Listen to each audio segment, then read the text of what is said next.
So we are back again on the subject of Giallo, and today's video is going to be my top 10 favorite actors and actresses of Giallo. This video was requested by one of you. I tried to look back in my comment history to get your name so I could thank you here on this video, but I couldn't find it. Sorry. This was a great idea. I easily came up with this list, so let's go ahead and kick it off. Number 1, Edwige Fenech. Still don't know if I'm saying her name right, but she is my favorite. She may not just be my favorite Giallo actress, she may be like my favorite actress.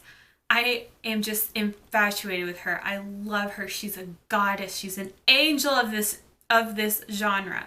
I've seen about 53 Gialli so far, and as I've been making my way through these movies very early on, very quickly, Edwige rose to the top of my list. I'm not really a favorite picking kind of girl, to be honest, but something about Edwige just really drew me in. I think she does a fantastic job at conveying emotions. Like, her facial expressions are always so good, and she's beautiful, okay? And that's part of why we freaking love her.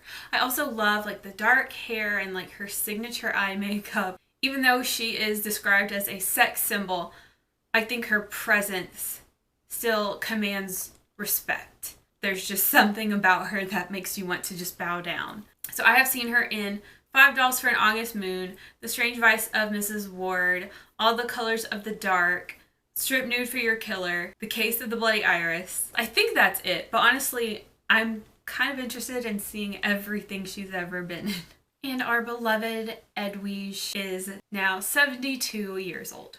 As for where she is now, I think she's still kicking it. She's still like semi-involved in film. I can't find any social medias, but there are more recent pictures of her floating around and she's just looking fabulous. Next, Ewa Aulin. You have probably heard me talk about her. I first saw her when someone had posted like a picture from the movie Candy from 1968. And I saw this girl and I was like, who is this? She has such an otherworldly kind of beauty. Like, she almost looks like an alien or something, and I mean that in the best way. But I was like, she looks awesome. And I became really interested in finding out what she's been acting in. I have only seen 3 of her movies. I saw Candy, which is not a Giallo, Death Smiles on a Murderer, which is more of a horror, and Death Laid an Egg. As far as I'm concerned, any moment with her on screen is precious. And she's an actor that I am just captivated by. Like, I want to know about her. I want to watch interviews with her. Like, I want to know where she is now. I want to know what she's been up to. Like, why did you quit acting? What do you do for fun now? I don't know. I'm so curious about her. Like, I want to know about her. Ewa is 71 years old now. I can't find social media for her either, but I have seen a few semi-recent pictures of her too, and she looks happy and healthy. So that does put my soul at ease a little bit because my curiosity is just rampant. Number 3, Barbara Bouchet. I first saw Barbara in The Red Queen Kills 7 Times, and I was like, my God, I feel like these movies are 10 times more enjoyable because of this visually pleasing cast. These stars that they cast are just so gorgeous. Barbara is a breathtaking beauty, and we are privileged to have had her in several Gialli. And the thing that I love about 70s beauty is like, it's so much more natural. Like, obviously she's a cut above the rest. I don't think I've ever said that before. But you look at her and you can tell like there's a natural beauty. There's not all this like artificial fakeness that's piled on top of her. It's just a more raw version of beauty. Barbara just really exudes that.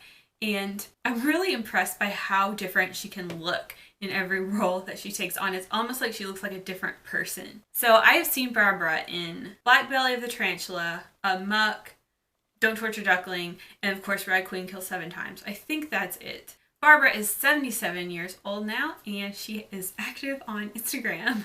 Okay, number 4, Anita Strindberg. She's like the mom of Giallo. She is a goddess, okay? She's so strangely beautiful. Like, I don't understand how everything is so perfect, right? But she's beautiful in like this matronly way. Like, not like a princess, but beautiful like a queen. You know what I'm saying? I am intrigued by this woman. I know nothing about her, but she seems so serious about her acting.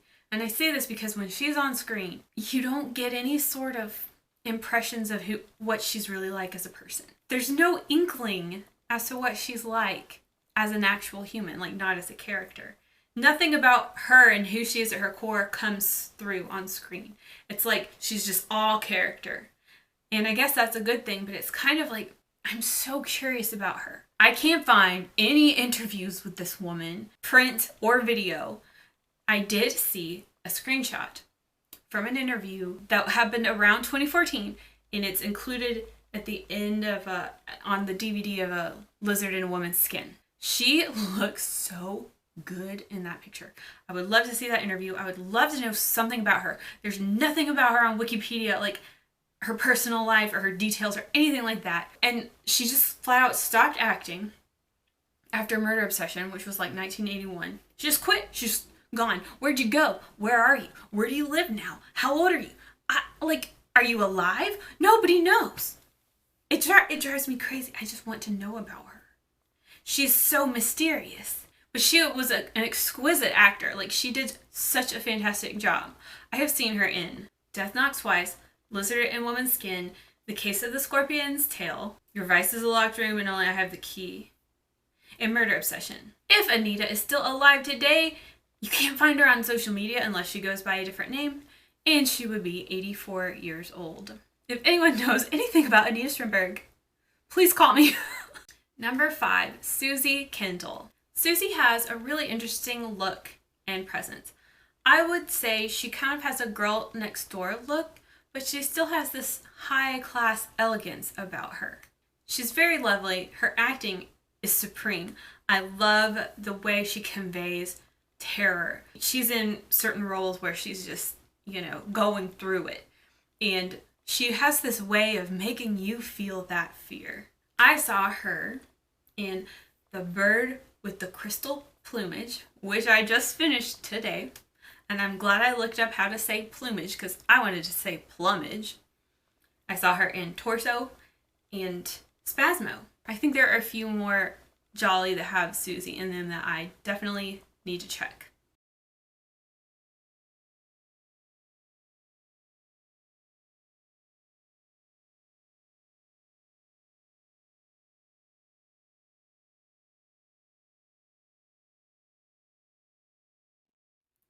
Number 6, Daria Nicolodi. Of course, we all know her as a Giallo queen. She's famous for working with Dario Argento and also having a relationship with Dario Argento. She was involved in a lot of stuff, and I really loved her in all the movies that I saw. She has this realism about her and her face, but she still has some kind of like majestic vibe, majestic aura. So I saw her in Shock, which is more of a horror, not a Giallo, Opera, Phenomena, and Inferno. And yeah, she's beautiful and lovely, and I'm sure you know that she just passed away at the end of last year at age 70. Rest in peace, Daria. Number 7, we are moving on to the dudes now. So number 7 is Andrea Occipinti. He has a special place in my heart, of course, because he was the lead in A Blade in the Dark, and A Blade in the Dark is one of the first Jolly that I watched, like knowing I'm going to watch a Giallo now. Let me watch this one. So it was one of my first intentional Jolly that I saw. And I just loved the character of Bruno. And I guess Andrea's really dreamy. I don't know. He's not like my type, but there's something I really love about his face and just the way he talks and everything. Plus, we share a birthday. So there's got to be some kind of special connection in there. So I've only seen Andrea in A Blade in the Dark and The New York Ripper. Those might be the only Jolly he's ever been in. But I loved him in both. I just love him. I had to put him on this list. These days, Andrea is 63 years old and he runs a film company called Lucky Red. You can find Lucky Red on Instagram, but I guess Andrea is more of a behind-the-scenes guy, so he doesn't have his own Instagram from what I can tell. Number 8, my boy George Hilton. He's become an increasingly familiar face as I have made my way through Giallo. And over time, I really took a liking to him, despite his unrealistic handsomeness, if that makes any sense. He's just got this dark complexion and just a perfect face. Like, everything's perfect. He's a little too perfect, right? But he just does a great job at being so handsome, yet seeming so humble. And he has a really pure face. So I think he's perfect for the role of the good guy. Perhaps even more perfect for the role of the bad guy disguised as a good guy. And George just seems like a sweetheart. As a person, I don't know, I think I would like him. I've seen him in Strange Vice of Mrs. Ward, The Case of the Scorpion's Tail, All the Colors of the Dark, and The Case of the Bloody Iris.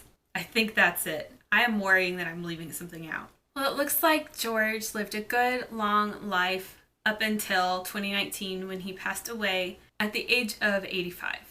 Number 9, Fabio Testi. Just a sweet little angel of a man. He is just so handsome, and I feel like he has also aged really, really well. I saw him in What Have You Done to Solange and Death Knocks Twice, and I guess that's it. I really like Fabio. If he's in any more Gialli, I definitely want to check them out. He has a great look, especially in Solange, and I just like the way he exudes this kind of sincerity in his characters. And then in Death Knocks Twice, is it Death Knocks Twice? He plays kind of like a crazy guy, but he's still just like so sweet and innocent. I wouldn't recommend that movie, but I liked his character. And I don't know too much about his personal life, but it seems like he's a little more famous, and he has a long history of dating many different beautiful actresses, including Edwige. And I think right now he has like a really young girlfriend, and he's like on the cover of magazines and stuff about it. Anyway, apparently in more recent years, he's been involved in kiwi farming, and he's currently 79 years old. He also has an Instagram, and I follow him. Number 10, we're gonna wrap it up with Ivan Rassimov. He is the perfect villain. What an evil face. Evil yet still handsome. The eyes and the smile, like, he's fantastic. He differs from the other 3 men on this list. Obviously, the other 3 are more like, they have the good guy look, and then he has the villain look, right? He's terrifying, and I have a growing appreciation for him. I'd like to see a little bit more of what he's done, regardless of genre. But as for right now, I have seen him in All the Colors of the Dark, The Strange Vice of Mrs. Ward, Your Vice is a Locked Room and Only I Have the Key, and Spasmo. He stopped acting in the late 80s, and according to the internet, he passed away in 2003, and he was only 64 years old. But he seems to have a lot of respect in the community. I've seen a lot of people say really good things about him and his work, so that always makes me feel a little better. And there we have it. That's my list. What did you think? Let me know. Let me know some of your favorites down below, and if we share any favorites. I think part of what's so strange, I guess, about getting into this genre at this time is, I don't know, I grew up in the 90s, right? So I'm used to thinking the 70s was only 20 years ago. And it's becoming more and more apparent that that is not the case. So if someone started in a film in the 70s, you think like, well, yeah, they're still alive. Like, yeah, they're not even old. This age group here, they're in their 70s and 80s. So it's kind of sad that some of them are starting to pass away, but this is still such a special time because some of them are still living, and that just interests me for some reason. Because I watch films and I'm always curious about who these people are as people, and I'm curious about where are they now, definitely. But it's just been kind of surreal, like having to readjust my brain to the 70s was a long time ago. It's kind of freaking me out, man. So this list is definitely subject to change, but this is where I'm at right now. This is, you know, who I'm crushing on right now. Hope you enjoyed, and feel free to talk Giallo with me in the comments below. I'll see you in the next video. Ciao!